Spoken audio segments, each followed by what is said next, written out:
पिछले पार्ट में आपने देखा कि कैसे अमेरिका लौट रहा एक पैसेंजर प्लेन अचानक एक भयानक हादसे का शिकार हो गया। धमाका इतना खतरनाक था कि विमान का पिछला हिस्सा हवा में ही अलग हो गया और कंट्रोल खोते ही पूरा विमान एक सुनसान और रहस्यमयी टापू पर जा गिरा।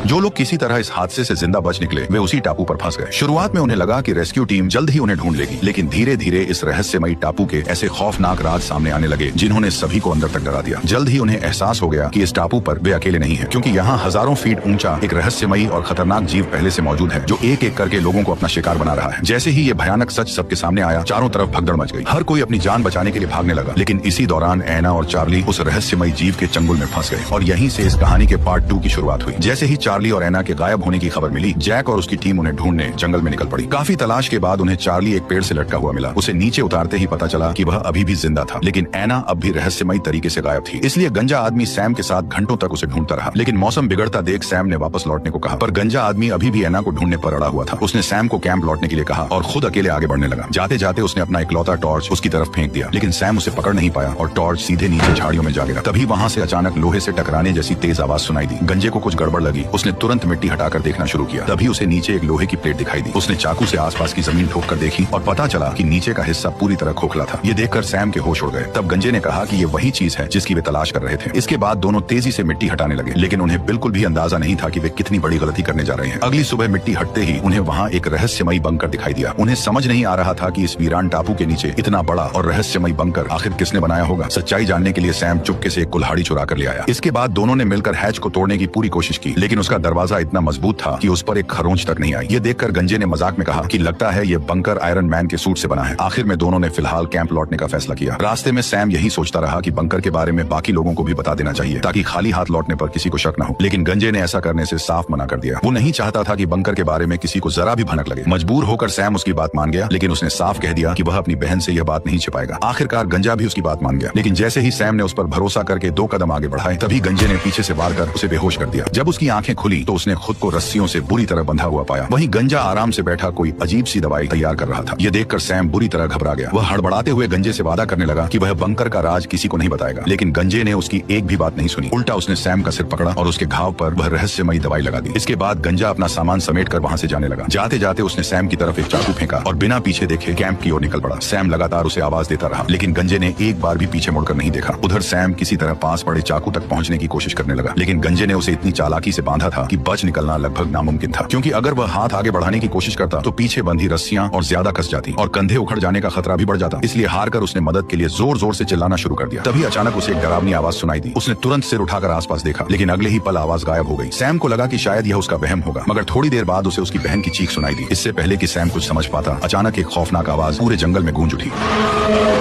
उसे यकीन हो गया कि उस रहस्यमयी जीव ने उसकी बहन को भी पकड़ लिया है। अपनी बहन को खतरे में जानकर वह तुरंत हरकत में आ गया। दर्द से कराहते हुए भी उसने कंधा उखड़ने की तकलीफ झेली और किसी तरह चाकू तक अपना हाथ पहुंचा लिया। फिर वो बिना एक पल गवाए रस्सियां काटकर आवाज की दिशा में दौड़ पड़ा। कुछ ही देर बाद उसे एक बड़े पेड़ के नीचे अपनी बहन दिखाई दी। वह तुरंत उसकी तरफ भागा और रस्सियां काटने लगा। तभी उस रहस्यमयी जीव की नजर उन पर पड़ गई। अब दोनों के बीच की दूरी तेजी से कम होने लगी। किस्मत से सैम के हाथ काफी तेज चल रहे थे। उसने कुछ ही सेकंड में रस्सियां खोल दी। इसके बाद वह अपनी बहन को लेकर सीधे जंगल की तरफ भागने लगा, लेकिन वे दोनों उस खूंखार राक्षस से तेज नहीं थे। इसलिए नजर से बचने के लिए सैम और उसकी बहन तुरंत पास की झाड़ियों में छिप गए। जब काफी देर तक आसपास कोई हलचल नहीं हुई, तब सैम ने हिम्मत जुटाकर बाहर की ओर देखा, लेकिन अब वो राक्षस कहीं भी दिखाई नहीं दे रहा था। तभी सैम की बहन ने उससे पूछा कि गंजे आदमी ने उसे क्यों बांध रखा था, लेकिन सैम ने उसके सवाल का कोई जवाब नहीं दिया। वह पहले सुरक्षित कैंप तक पहुंचना चाहता था, मगर लौटते वक्त केली के लगातार सवालों से सैम का ध्यान भटकने लगा। परेशान होकर उसने आखिर बंकर का राज उसे बता दिया, लेकिन उनकी आवाज सुनते ही अचानक राक्षस उनके सामने आ गए। ये देखते ही दोनों जान बचाकर भागने लगे। डर के मारे वे भागते भागते खुले मैदान में पहुंच गए, जहां दूर दूर तक छिपने की कोई जगह नहीं थी। बेबस होकर दोनों इधर उधर भागने लगे। तभी राक्षस ने मौका देखकर केली को हवा में उठा लिया और उसे बेरहमी से नोचना शुरू कर दिया। कुछ ही सेकंड में वहां से दर्दनाक चीखें गूंजने लगी। उसे लगा कि उसकी बहन किसी बड़ी मुसीबत में फंस गई है, इसलिए वह उसे बचाने के लिए पूरी ताकत से दौड़ पड़ा। लेकिन तब तक काफी देर हो चुकी थी और राक्षस उसे ले जा चुका था। लेकिन सैम ने हार नहीं मानी। वह लगातार अपनी बहन को ढूंढता हुआ नदी के किनारे जा पहुंचा। तभी उसकी नजर जमीन पर पड़े खून के निशानों पर गई। ये देखकर वो बुरी तरह घबरा गया। सैम ने तुरंत ऊपर की तरफ नजर दौड़ाई और अगले ही पल उसने अपनी बहन को नदी किनारे एक बड़ी चट्टान पर पड़ा देखा। ये देखकर उसका दिल बैठ गया। वह पूरी ताकत से उसकी तरफ दौड़ पड़ा, लेकिन जैसे ही वह करीब पहुंचा, सामने का नजारा देखकर उसके होश उड़ गए। उसकी बहन के शरीर का ऊपरी हिस्सा बुरी तरह नोचा जा चुका था। हर तरफ मांस के टुकड़े बिखरे पड़े थे और खून पानी की तरह बह रहा था। ये देखकर सैम ने कांपते हाथों से अपनी बहन की लाश को सीने से लगा लिया और फूट फूट कर रोना शुरू कर दिया। उसने कसम खाई कि वह गंजे से अपनी बहन की मौत का बदला जरूर लेगा। रात होते ही सैम वापस कैंप पहुंच गया, लेकिन वहाँ का नजारा देखकर वह और भड़क उठा, क्योंकि गंजा बेफिक्र होकर आग के पास बैठा था, जैसे कुछ हुआ ही न हो। ये देखकर गुस्से में सैम ने तुरंत चाकू निकाला और गंजे पर टूट पड़ा। देखते ही देखते दोनों के बीच भयंकर लड़ाई शुरू हो गई। कुछ ही देर में सैम ने उसे जमीन पर पटक कर दबोच लिया और गुस्से में वह चिल्लाते हुए बोला कि केली की मौत का जिम्मेदार वही है। अगर उसने उसे वहाँ बांध कर न रखा होता तो केली कभी वहाँ नहीं आती और उस राक्षस का शिकार भी नहीं बनती। ये सुनकर गंजा खुद हैरान रह गया। उसने शांत होकर कहा, अगर केली सच में उस राक्षस का शिकार बन चुकी है तो तुम्हारे शरीर पर खून का एक भी निशान क्यों नहीं है? ये सवाल सुनते ही सैम एक पल के लिए चुप हो गया। उसे याद आया कि उसने अपनी बहन की लाश को गले लगाया था, फिर उसके कपड़ों पर खून का एक भी निशान कैसे नहीं था। वह भी इसी सोच में उलझा हुआ था कि तभी गंजे ने उसे धक्का देकर दूर कर दिया। वह सैम से कुछ पूछने ही वाला था कि तभी पीछे से उन्हें केली की आवाज सुनाई दी। उसकी बहन सही सलामत पानी भर रही थी। ये देखकर सैम के पैरों तले जमीन खिसक गई। उसे समझ नहीं आया कि आखिर हो क्या रहा है। कुछ पल के लिए तो सैम को लगा कि शायद वह पागल हो गया है, लेकिन अगले ही पल उसे शक हुआ कि गंजे ने उसके सिर पर जो दवा लगाई थी शायद उसी में कोई गड़बड़ थी। हालांकि गंजे ने तुरंत इस बात से इनकार कर दिया। उसने बताया कि वो सिर्फ जख्म भरने के लिए इस्तेमाल होने वाली एंटीसेप्टिक दवाई थी। ये सुनकर सैम और ज्यादा उलझन में पड़ गया। उसे लगने लगा कि शायद वो रहस्यमयी राक्षस उसके दिमाग के साथ खेल रहा है। इसी बीच जैक और उसकी टीम को 2 हफ्तों से गायब एना अचानक जंगल में बेहोश हालत में मिल गई। सबसे अजीब बात यह थी कि उसके शरीर पर किसी तरह की चोट का कोई निशान नहीं था। उसे बस इतना याद था कि उसे और चार्ली को राक्षस ने नहीं बल्कि जिम ने किडनैप किया था, लेकिन उसके बाद क्या हुआ इसकी उसे बिल्कुल भी याद नहीं थी। हैरानी की बात यह थी कि चार्ली की हालत भी बिल्कुल ऐसी ही थी। उसे भी अपने गायब रहने के दिनों की कोई याद नहीं थी। ये जानकर सभी लोग हैरान रह गए। आखिर जिम उन्हें अपने साथ क्यों ले गया था और ऐसा क्या हुआ कि दोनों की याददाश्त का एक हिस्सा पूरी तरह गायब हो गया। लगातार उठ रहे सवालों का जवाब पाने के लिए उन्होंने फैसला किया कि उन्हें जिम को ढूंढना ही होगा। यही सोचकर अगले दिन चार्ली और कोरियन आदमी चुपचाप जंगल में जिम की तलाश में निकल पड़े, लेकिन जंगल में कदम रखते ही माहौल पूरी तरह बदल गया। अचानक चारों ओर एक रहस्यमयी आवाज गूंजने लगी।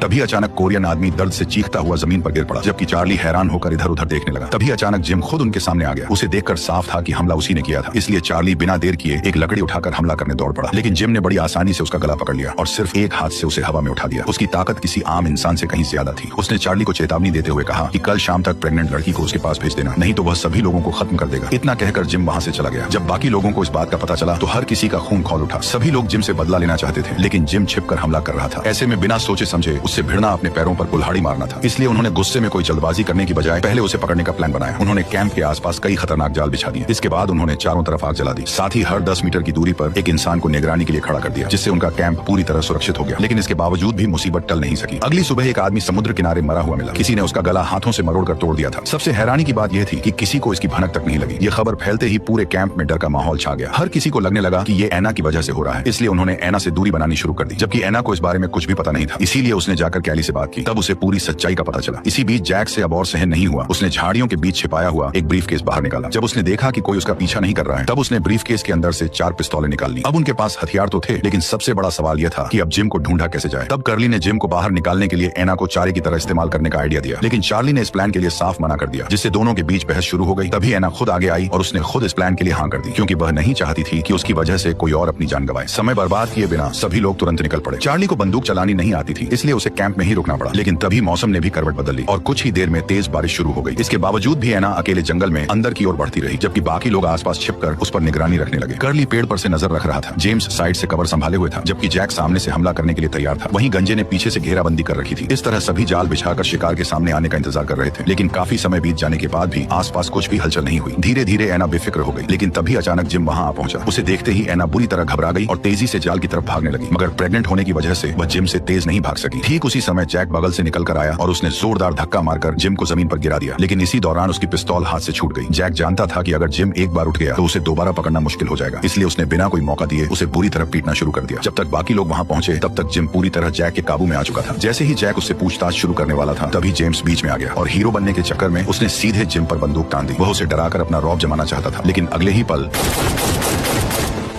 जब उन्होंने मुड़कर देखा तो पता चला कि गोली किसी और ने नहीं बल्कि चार्ली ने चलाई थी। दरअसल उसने चुपके से जैक की गिरी हुई पिस्तौल उठा ली थी और तुरंत जिम पर गोली चला दी, जिससे जिम वहीं ढेर हो गया और इसी के साथ इस रहस्यमयी टापू के राज तक पहुंचने का आखिरी रास्ता भी बंद हो गया। इसके बाद सभी लोग वापस गुफा में लौट आए। जहां जैक ने चार्ली से गोली चलाने की वजह पूछी, तब उसने बताया कि वह ऐना से प्यार करता है, इसीलिए उसने बदला लेने के लिए जिम को मार डाला। उसकी बात सुनकर जैक को यह सब पागलपन लगा। अगले दिन जैक सीधे कर्ली के पास पहुंचा, क्योंकि वो उस नक्शे को दोबारा देखना चाहता था जो कर्ली को जंगल में मिला था। उसे उम्मीद थी कि शायद उस नक्शे की मदद से इस रहस्यमय टापू का सच पता लगाया जा सकता है। लेकिन तभी मोटे आदमी की नजर एक कागज पर लिखे कुछ अजीब नंबरों पर पड़ी। उन्हें देखते ही उसके चेहरे का रंग बदल गया। अचानक उसे एहसास हुआ कि विमान का यहाँ गिरना कोई इत्तेफाक नहीं था, बल्कि कोई सोची समझी चाल थी। वो उन नंबरों को गौर से देख ही रहा था कि तभी उसे अचानक याद आया कि ये वही नंबर थे जिनकी मदद से उसने सालों पहले 15 करोड़ की लॉटरी जीती थी। ये याद आते ही उसके होश उड़ गए, क्योंकि ये कोई साधारण नंबर नहीं थे। इन नंबरों से लॉटरी जीतने के बाद उसकी जिंदगी में एक के बाद एक रहस्यमयी घटनाएं शुरू हो गई थी। लॉटरी जीतने के ठीक उसी दिन उसके पिता की अचानक हार्ट फेल होने से मौत हो गई। कुछ समय बाद जब उसने नया बंगला खरीदा तो उसमें अचानक रहस्यमयी तरीके से आग लग गई। सबसे हैरानी की बात यह थी कि जब वह पुलिस को कॉल करने वाला था तब उसके कॉल से पहले ही पुलिस खुद उसकी लोकेशन पर पहुंच गई। और भी चौंकाने वाली बात यह थी कि जिस कंपनी में वह काम करता था वहां उसके सभी करीबी दोस्त एक एक करके मारे जाने लगे। इन घटनाओं से टूटकर जब वो अमेरिका लौटने के लिए प्लेन में बैठा तो वही विमान अचानक इस रहस्यमयी आइलैंड पर क्रैश हो गया। और सबसे अजीब बात यह थी कि उसी क्रैश में वह अकेला बच गया, जबकि पास वाली सीट पर बैठे सभी लोग मौके पर ही मारे गए। इन सभी घटनाओं से उसे साफ समझ आ गया था कि इन नंबरों का इस रहस्यमयी टापू से कोई गहरा संबंध जरूर है। सच का पता लगाने के लिए मोटा आदमी चुपके से कैंप से निकल गया। वह पूरे टापू के किनारे किनारे घूमता रहा। तभी उसे बिजली की वही केबल दिखाई दी जो कर्ली को वीडियो के फर्स्ट पार्ट में मिली थी। मोटा उसी केबल को फॉलो करते हुए आगे बढ़ने लगा और धीरे धीरे जंगल के अंदर घुसता चला गया। कुछ ही दूरी पर उसे एक सुअर पेड़ से लटका हुआ दिखाई दिया। उसे समझ नहीं आया कि इतना बड़ा जानवर इस हालत में यहाँ तक पहुंचा कैसे, लेकिन इसकी परवाह किए बिना जैसे ही वो आगे बढ़ा उसका पैर एक छिपे हुए जाल पर पड़ गया। ऊपर नजर जाते ही उसने देखा कि कांटों से भरा एक खतरनाक ट्रैप उसकी तरफ झूलता हुआ आ रहा है। खुशकिस्मती से वह किसी तरह उस घातक जाल से बच निकला। फिर पुराना पुल पार करते ही वह जंगल के उस रहस्यमयी हिस्से में पहुंच गया जहां कदम रखने की हिम्मत कोई नहीं करता था। अब उसे महसूस होने लगा कि वो सच के बेहद करीब है। लेकिन तभी अचानक उसके आसपास के पेड़ एक एक करके उखड़ने लगे। उसे समझ आ गया कि शायद वो रहस्यमयी राक्षस यहीं कहीं मौजूद है। खतरे का एहसास होते ही उसका नंबरों का रहस्य जानने का जुनून पल भर में गायब हो गया और वह जान बचाकर कैंप की ओर दौड़ पड़ा। रात होते होते वह किसी तरह कैंप तक वापस पहुंचने में कामयाब हो गया। वहां पहुंचकर उसने सबको अपने साथ हुई पूरी घटना बता दी। लेकिन उसे जरा भी अंदाजा नहीं था कि जिन रहस्यमयी नंबरों की वह तलाश कर रहा था वे गंजे आदमी को मिले उस बंकर पर भी मौजूद थे, जिसके अंदर ही शायद इस टापू का असली सच छिपा हुआ था। अगले दिन गंजे आदमी ने सैम के साथ मिलकर बंकर को तोड़ने का फैसला किया। लेकिन हैरानी की बात यह थी कि ऊपर एक छोटा सा हैच था, लेकिन उसमें न तो कोई लॉक था और न ही हैंडल। ये साफ था कि इसे किसी ने जानबूझकर बंद कर रखा था ताकि कोई अंदर न जा सके। लेकिन सवाल यह था कि इस सुनसान द्वीप पर इतनी हाईटेक चीज आखिर आई कहां से। सच जानने के लिए उन्होंने टूटे हुए विमान के हिस्सों से एक हथौड़ा बनाया और दरवाजे पर जोरदार वार कर दिया।